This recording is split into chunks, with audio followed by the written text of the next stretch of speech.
have a plan or we don't? We'll just. Okay. What you do? Nothing. I just. Okay, it's recording now. Okay. I'm messing with stuff that I don't really know much about on this side. So the plan is, I'll just introduce you, and then I'll ask you, because I will say uncommon sense and unusual terms, and I'll just ask you what it means, and then we take it from there. Okay. That Good sounds. enough. Yeah. Okay.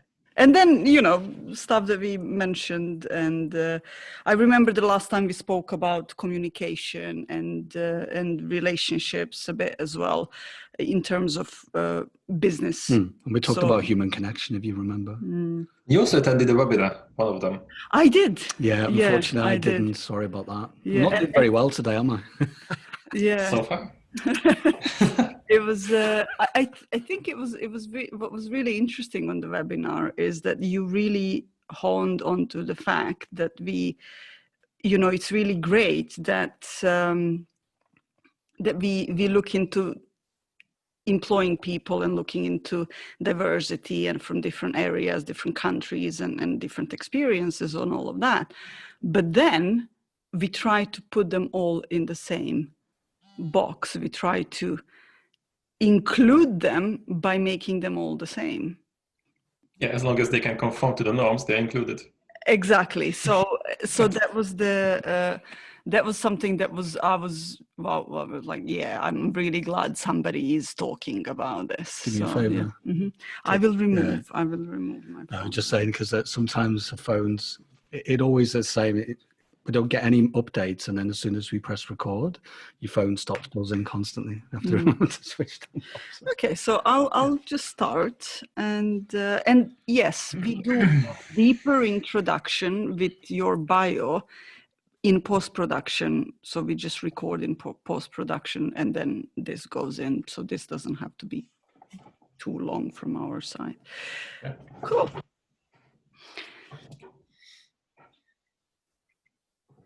Hello and welcome to the Mind Takeaway podcast. Today we are here with Csaba Tóth. I'm not sure if I pronounced the last name correctly, so please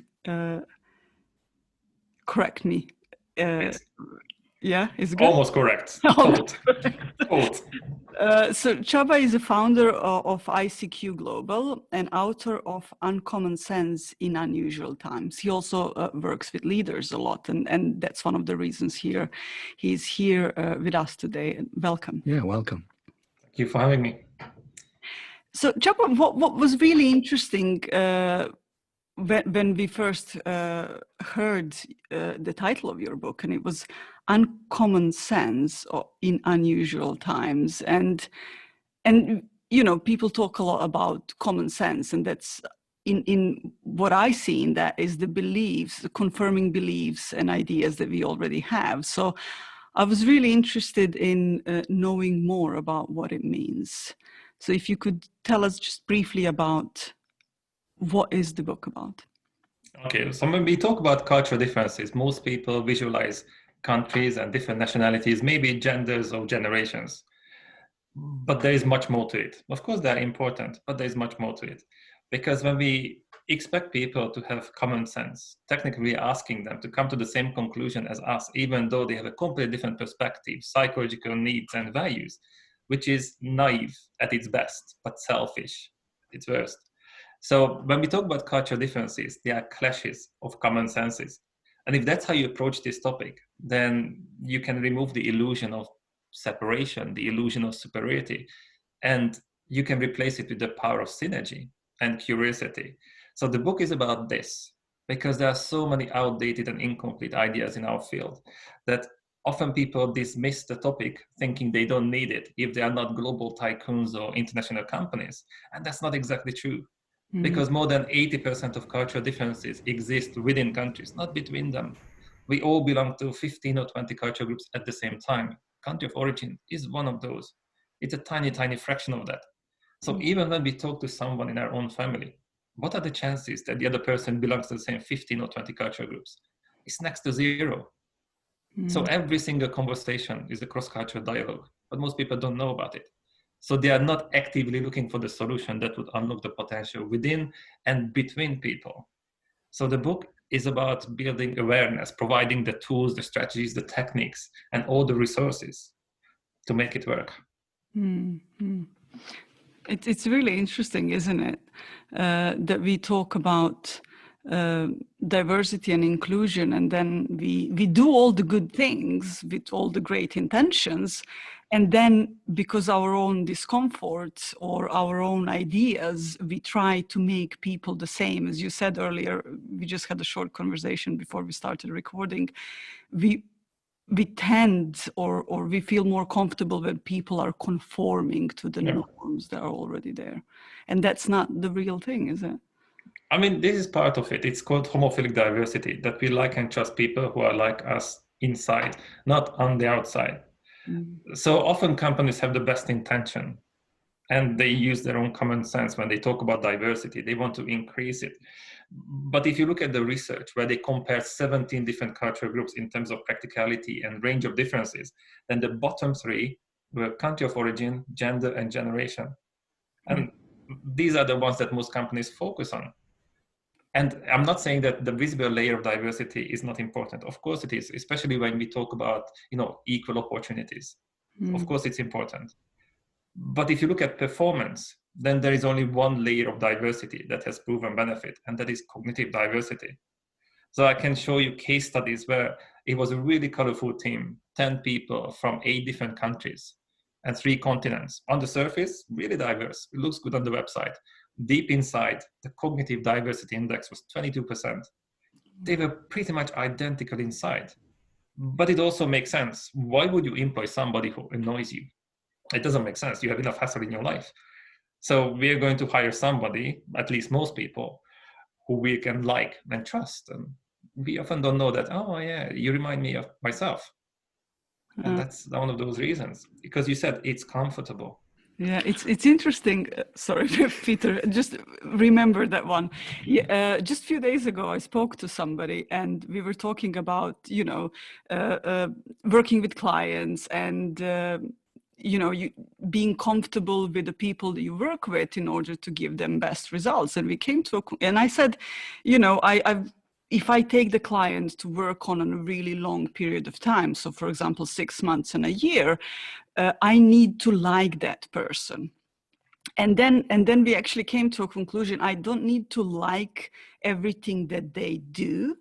And it's probably okay to be really uncomfortable with them because I don't learn. There is no real connection over there. Nobody learns if we are the same, but I need to like who they are inside. And what I meant by inside was who they are before their beliefs and the experiences that made them do some stuff that I maybe don't like. Does that make sense? Before they had beliefs. What do you mean by that? Before who they like, who they are. So, for example, if you are, when you're feeling good, Yeah. and you tend to do good stuff. When you're feeling stressed, this is your beliefs of self-protection and your learned behavior of some self-protection kicks in. And then you often do stuff that isn't so good. So if you're a manager, you might be micromanaging. If what comes to my mind is war or even physically harming people when you are under stress and feeling that you need self-protection. So what comes before that? Mm-hmm. I think that's the real personality that comes out, because it's often much more reactive than learned, because we revert back to our natural state and we just amplify it. And in survival mode, we don't have to be nice, we don't have to be inclusive, we have to be strong, and we have to be quick, pretty much. So I think this is when we can see the real person, because it's so easy to preach about fasting when we are full. But when we are hungry, then it gets difficult. And I think that's when we can see the real person, because they don't have enough energy to keep up that image and the mask. And that's when we can see behind it, when we catch them off guard, when they're under stress. And that's the interesting part, because you see things that so far they were just hiding. And I'm not saying that it's pleasant, but we can accept it. And when we talk about being comfortable, I think that's important to not dislike people, at least.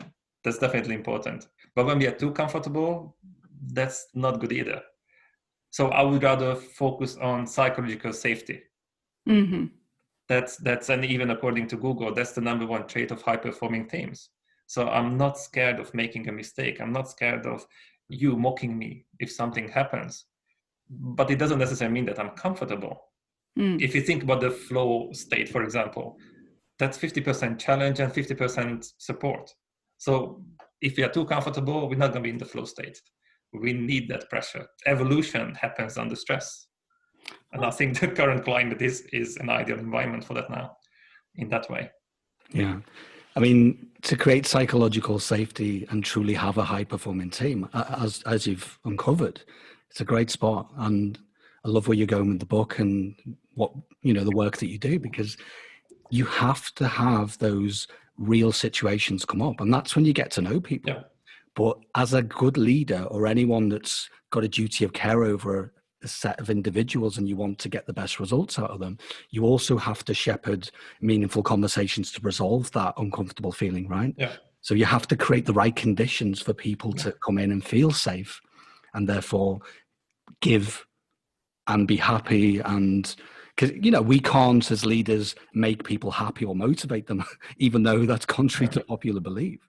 But if we create those conditions where people feel like they're actually doing something meaningful, that's the diversity bit. And I want to rewind a bit. You talked about, which is really fascinating for me, that diversity isn't just about skin color, what country you're from. And I've worked for multinationals for most of my career before doing the coaching thing. And I really agree with what you're saying there. I can resonate with that, because you can have people all from, for example, one city. And they are completely diverse as a group, because we all have our own different personalities. We've all had different parenting. You throw all kinds of things in the mix. So it's really being mindful that it's not about going out and trying to find people from all corners of the planet, which it's cool in itself. It is a good thing. Yeah. But the diversity piece, I just wanted to rewind a bit and talk about that, because I find that really fascinating that we're missing that in organizations so much. That diversity is all about making people feel safe and letting them come in and actually feel safe enough to bring their own take on things. And the problem is with companies, they're not comfortable with it, right? No. I don't want you to bring in your own personality and your creativity, even though they might mention it as a label, or there might be some kind of call to action in the company handbook. So what do you say to organizations that are still uncomfortable? How do you open that door to those kind of meaningful conversations?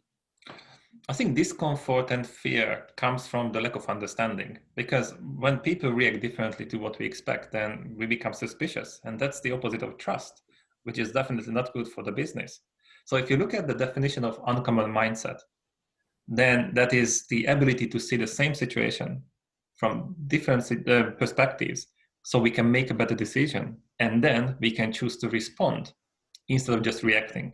So it's about cognitive and behavioral flexibility.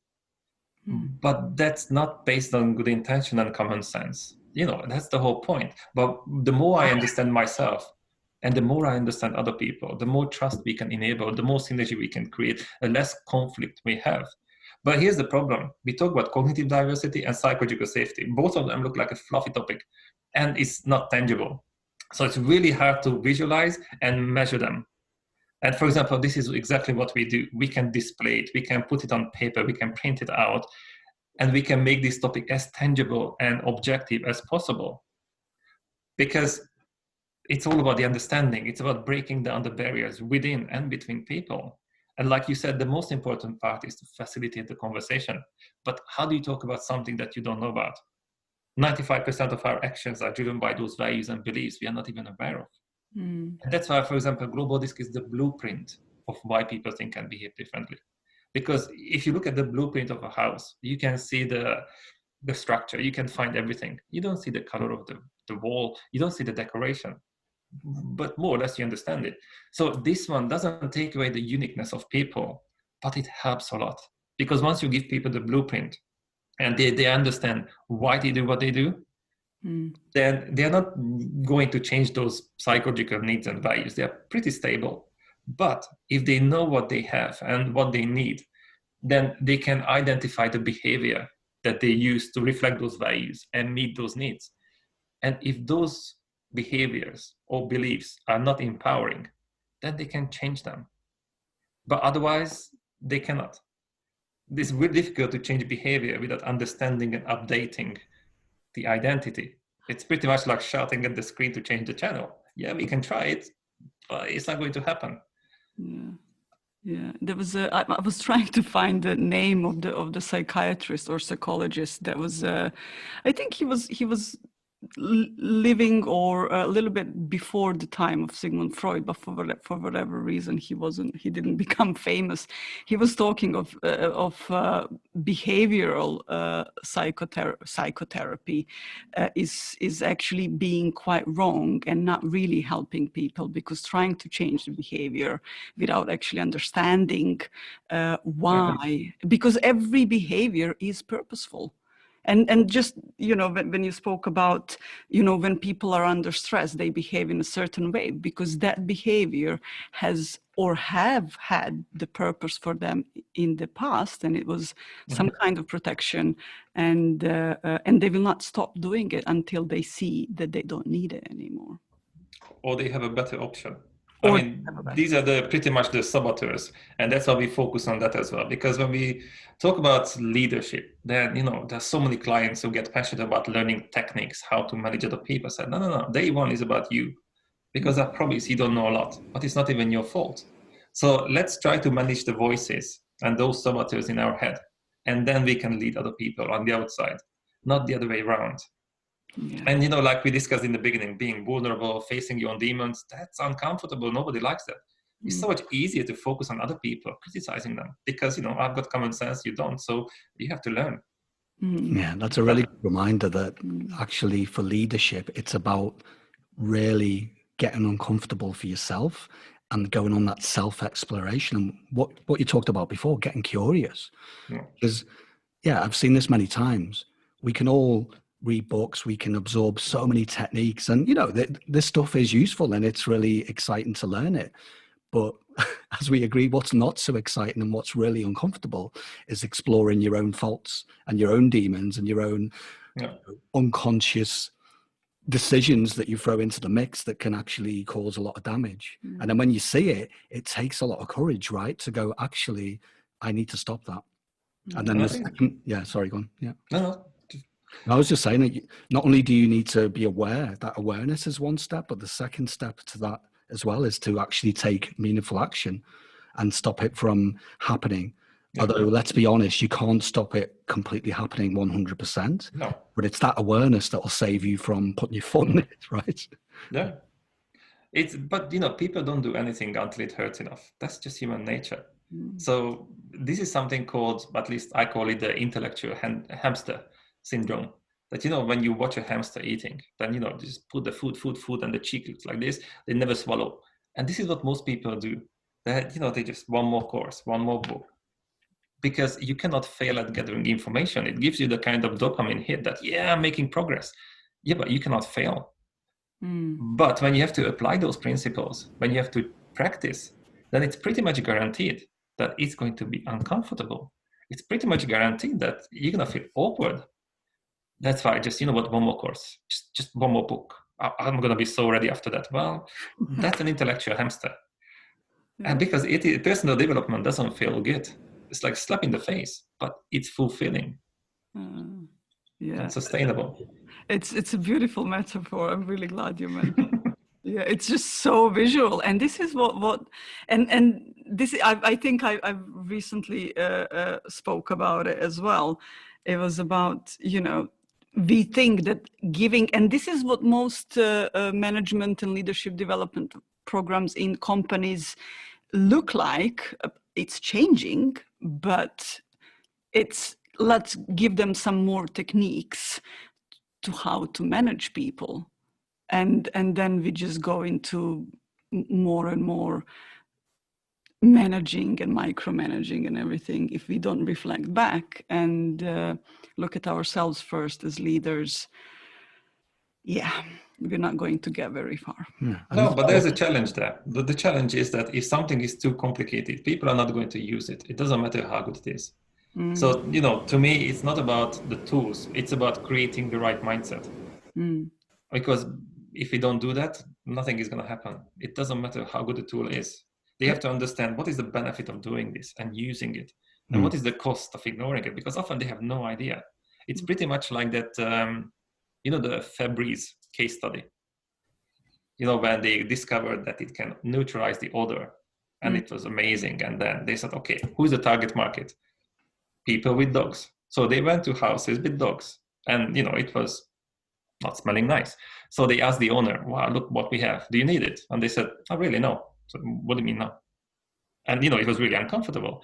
And it turned out that there is something called nose blind. The people went nose blind. They got used to it so much. And that's exactly what we can see in companies. They are mind blind. They got used to the high staff turnover, conflicts, people complaining. And they just accepted it as, well, it's normal. Yeah, it's normal, but it shouldn't be normal. That's where all the potential is lost. When you put smart people in a team and they deliver a fraction of the results they are capable of, that's not good for the business. No. Because 90% of business is interaction between people who think and behave differently. So it doesn't matter if we grew up in the same village. We have different personality types because we have really different psychological needs and values. Just because we learned how to conform to the same norms, it doesn't mean that we have the same perspective. It doesn't mean that we understand each other at all. And that's the problem.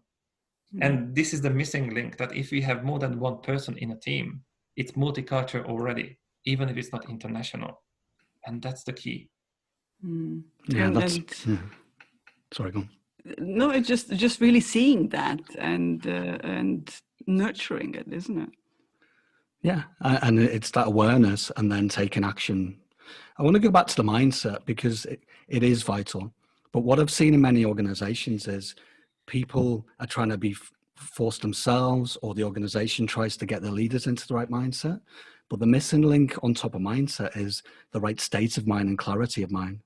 And that in itself seems to be missing as well, because it's trying to change that state. And yes, I totally agree what you're saying, because you've got to go on that exploration and be curious, and you've got to have the courage in the first place to even realize that experientially for yourself before you can do any good, right?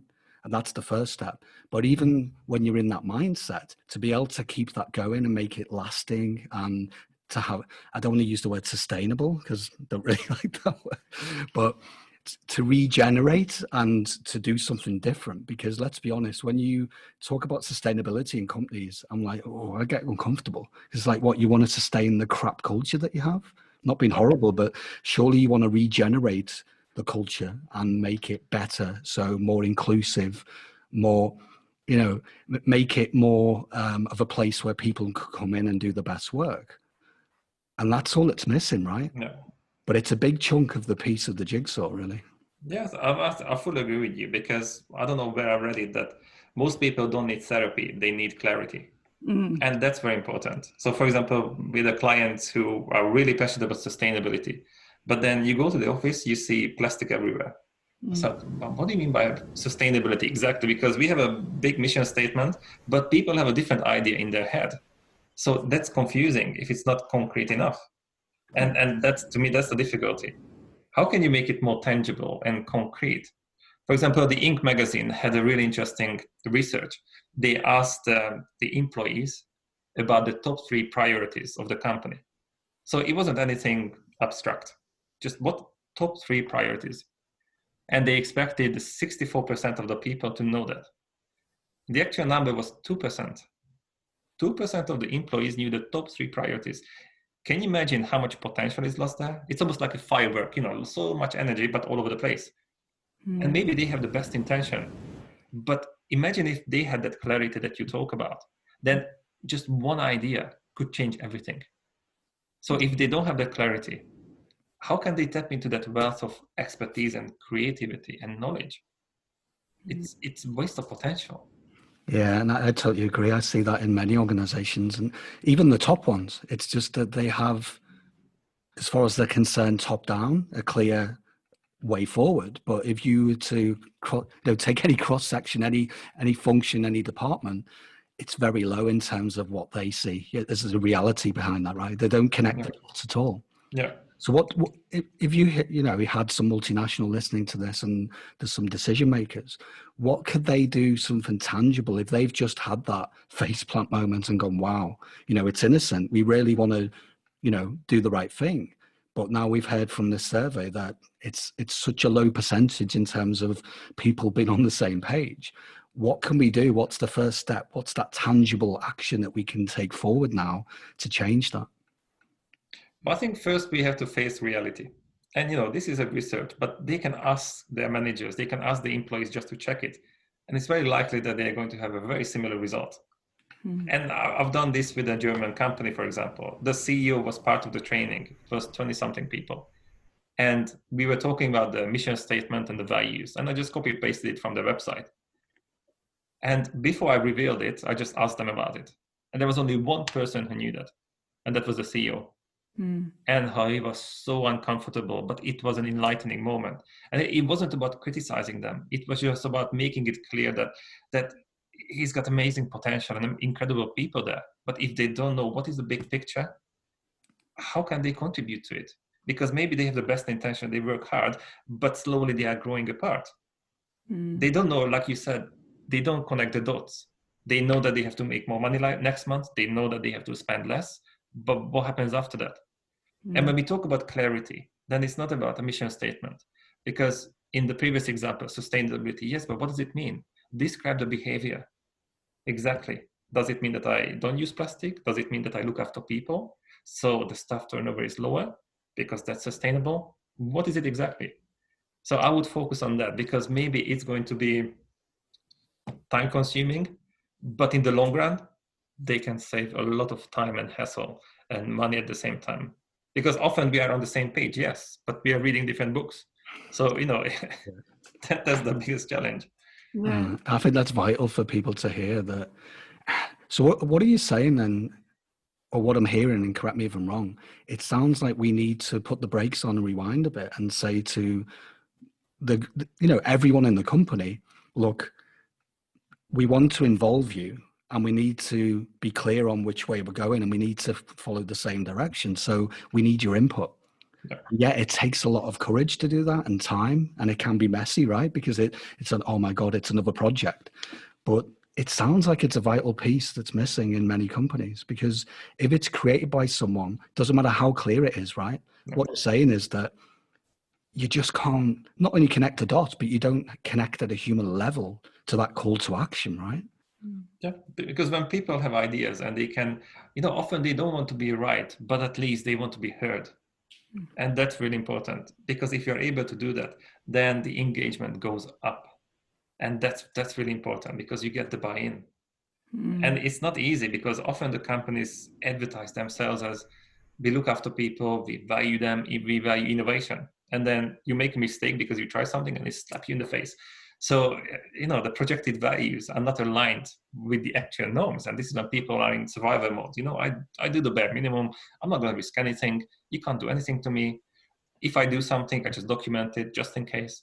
And how much time you lose there, and passion. So everything starts on the top. That's the most important part. People can see you. We cannot fool them. Yeah. So if we say something, we have to mean it, and we have to back it up with actions as well. Just saying that I've got an open office policy and then nobody comes in, well, there's a sign. Something is wrong. Yeah. It's really challenging to, and I think lots of people, lots of companies, they see that things need changing, but it's really that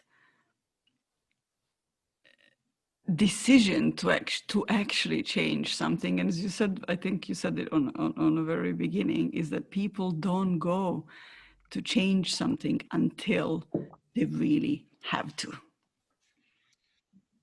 This is where the language is important, because as soon as you talk about change, it's a negative thing, because change implies that you're not good enough. And nobody wants that. Sometimes we use massive words like transformations. Oh my God, that sounds like hassle. So our approach is really different, because on an individual and team level, we just show people that they are awesome already, but they have much more potential, and we can help them unlock it by giving them the blueprint of why people think and behave differently.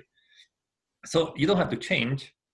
It's about upgrading, leveling up. It's you, an even better version, as a person, as a team, as a company. And immediately it doesn't sound that bad. Because sometimes when you say change, it is scary, but most people are not scared of change. They are scared of sudden change. And often they try to deny the fact that the world is changing around them. So they try to protect the status quo, but then the gap is getting bigger and bigger until they break. So would it make more sense just to evolve every single day, just a little bit more? Could you achieve much more with the same amount of energy? Because 60 to 80% of all problems in a company stem from strained relationships between employees. 60 to 80, that's a lot of hassle. And the top 3 reasons are clash of values, clash of personalities, and poor leadership. And all 3 of them stem from the same source: the lack of understanding of themselves and others. 60 to 80. I mean, imagine if you can just reduce it by 10, 15, or 20%. Imagine the cost savings. So, yes. So it sounds like what you do is, I mean, it is vital, we're on the same page, but it sounds like what you do is just open the door to foster human connection, because everything we talked about, right? It's that idea of separate self, separation. And that's all of the toxicity in these organizations and causing all of that wastage, right? So what you're doing is just opening dialogue, you're opening an understanding, you're giving them awareness and bringing in creativity and curiosity, right? Yeah. So what you're doing is basically opening the floodgates for all the good stuff versus the misunderstandings. And like I said, the separation bit's really very common, right? Yeah, exactly. I totally agree. I mean, I'm not surprised. I mean, I didn't know those stats, but I'm not surprised it's 80% for sure. Yeah, it is difficult. And the problem is that at times of uncertainty, like now, people are craving certainty, which is, we know that it's an illusion. It doesn't exist, but we still crave it. So what can you do then? Where do you find that illusion of certainty? People are looking for labels. And the more labels you have, the more divided the group is. And that's difficult. And this is what we can see now, even in the world, that everything is falling apart. So what can you rely on? National identity. Let's just hug the flag, and then this is who I am, and we are above everyone. We minimize the differences within the group, maximize it between them, because they cannot trust themselves. There's no self-inclusion. And if you cannot trust yourself, you don't find that certainty there, then you have to find it somewhere else. But that's a really stressful state, because you depend on other people, you depend on circumstances.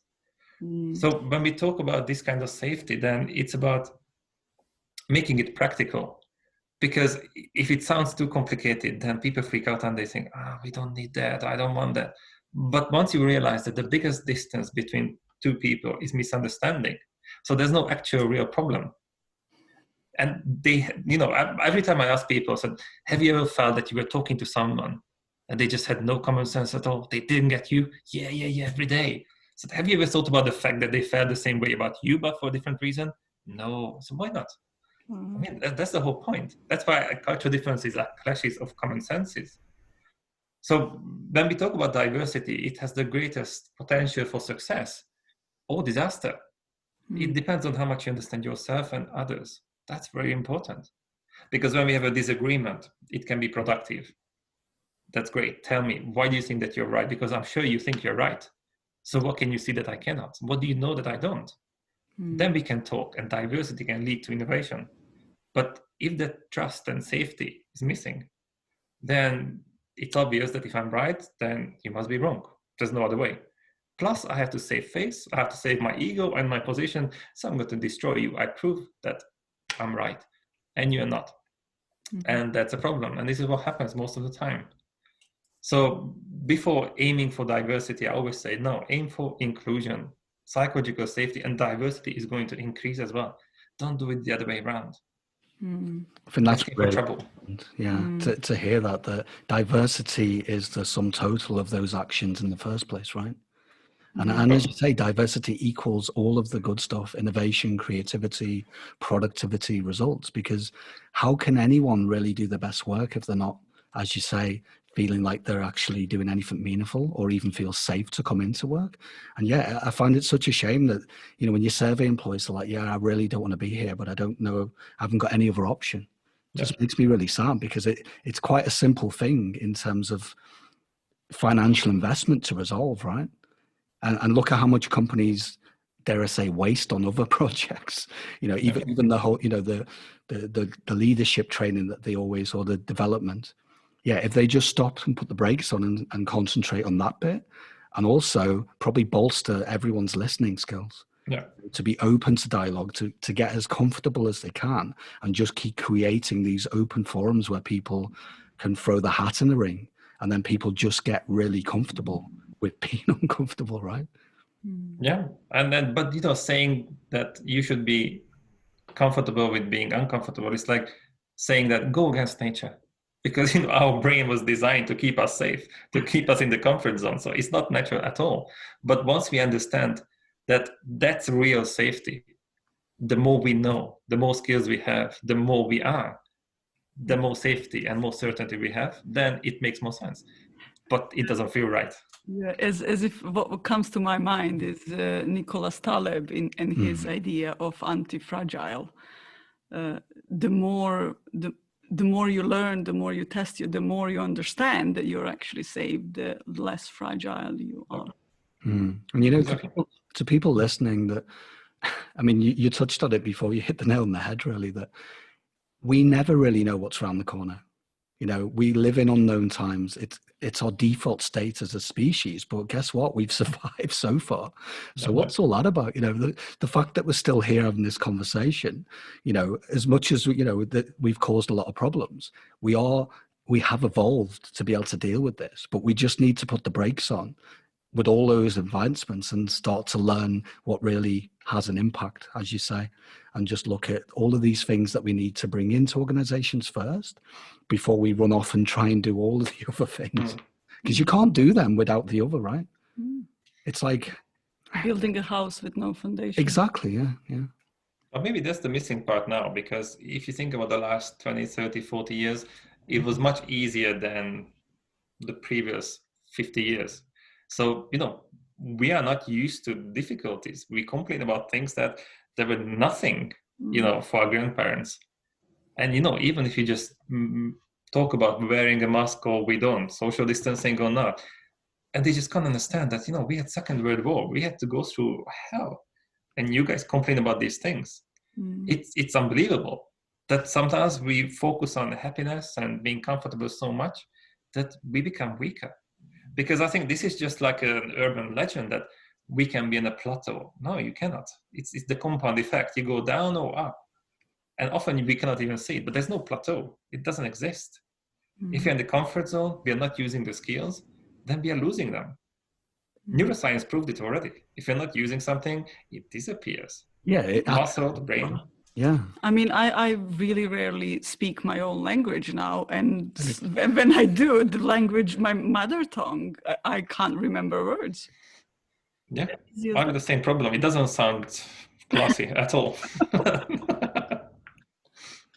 I don't have that problem because I'm mono, but you're mono. Yeah, but going back to what you said, that's really vital for people to listen to, because we have got really comfortable because we have it good.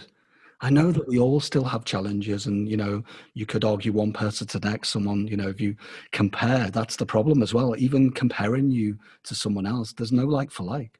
And if you go back to that diversity bit, that, you know, you can have 100 people from the same village, but they are completely unique. And that's that missing link for companies, is just treat them like an individual, amazing human being that's got massive potential if you're willing to foster it. Yeah. But that takes energy. And I think especially if you look at the Gallup research, that the bottom 5%, so the most disengaged layer of a company, is middle management.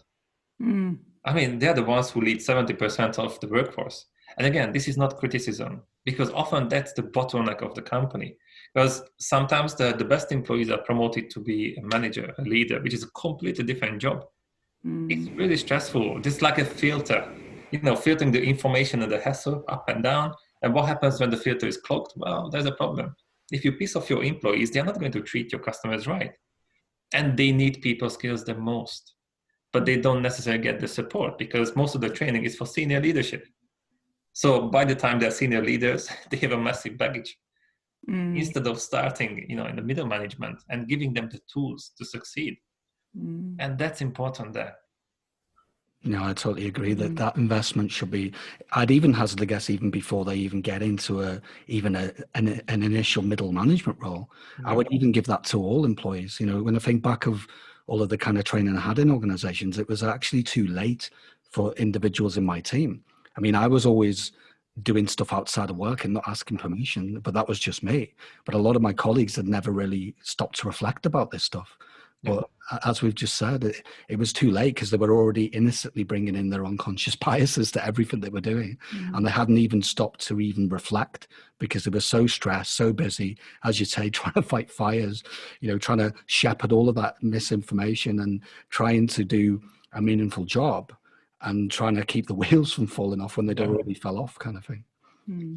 What I was going to ask you as well is that, I mean, we're coming kind of to the end of it, but does anything stand out for you to share in terms of people listening? So, I mean, we covered a lot of ground, so thank you. I mean, we could go on for hours with these subjects, it's fascinating.